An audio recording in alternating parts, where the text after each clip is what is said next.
मुंबईत झालेल्या मुसळधार पावसाच्या पार्श्वभूमीवर ठाकरे गटाचे आमदार सुनील प्रभू यांनी मुंबई महापालिका आयुक्त आणि मुंबई पोलीस आयुक्तांना पत्र लिहिलंय।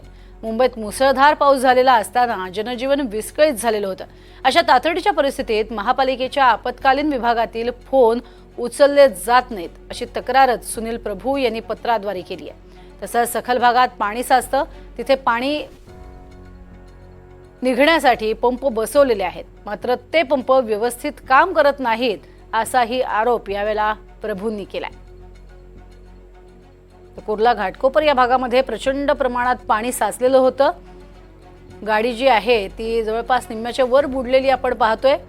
लोक कमरेपर्यंत अक्षरशः या पाण्यातनं प्रवास करताना आपण पाहतो आहोत। कुर्ल्यामध्ये प्रचंड मोठ्या प्रमाणात पाऊस झालेला होता